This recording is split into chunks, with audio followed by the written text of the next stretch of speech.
It is 97 degrees out here. Really hot.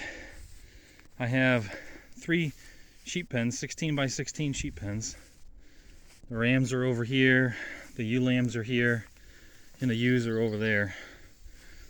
I've been pushing them through this back pasture here. It's in my woods. There's like a field to the side of my woods. You can see how tall the grass is. Some of it's taller than I am. But I ran the sheep back here because it's been a drought up here in Michigan for weeks. Heck, months. Very, very little rain. But the grass back here, just it's low. There's a creek that runs right there all along the property, so it always grows really well over here. But in the backyard, it's hardly growing. In the front yard, it's hardly growing where I usually run the sheep. So I tried to push their pens, but you can see if you go through a field of grass that's, you know, on average 3 feet tall, trying to push a 16-foot heavy pen over it, it gets really hard. It's easier if you rotate it, like pivot it about one of the wheels and just try to rotate. For some reason that's easier, but it's still really hard, just exhausting myself. So I went through and I mowed down lanes. Yeah, I don't know if it'll show up. There's just one strip of grass here left. And I mowed here and there to make it so there's not as much grass I'm pushing over, but it's still really hard.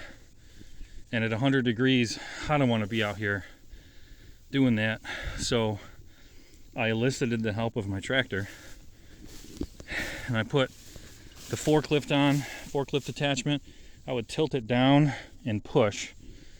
And I ended up bending one of the pens. Let's see. I'll pause it and go over there. And you can see here, it should run straight across, but it bows in. I learned my lesson. That bowing in caused this to bow out. So I'm not gonna, oh, it's bent down there too. What I did was I pushed it up against a tree accidentally, that tree right over there. All the remains of the tree. I'm gonna mow it down.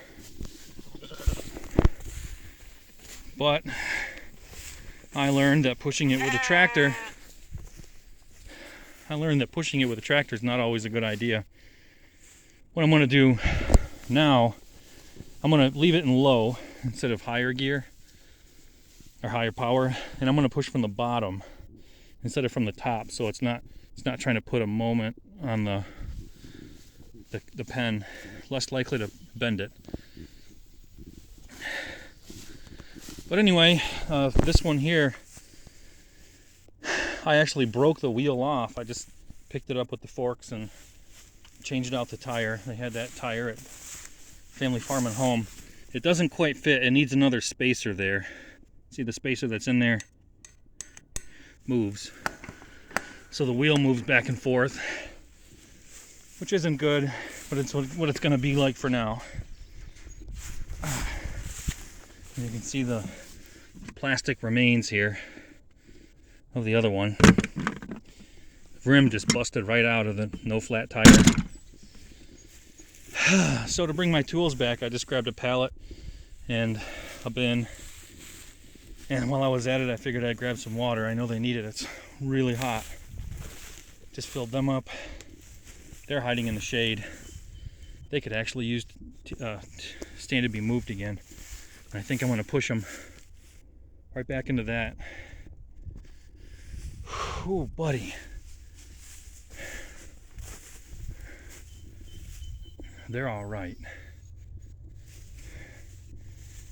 Okay, generally with the grass this tall, they're good for a day. Easy. And they mat down most of it.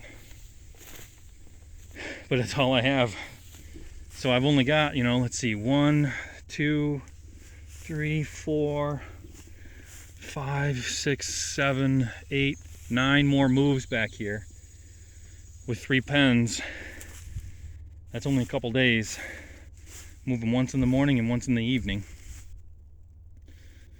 Once at night, really. And then I'm going to have to bring them in my backyard again.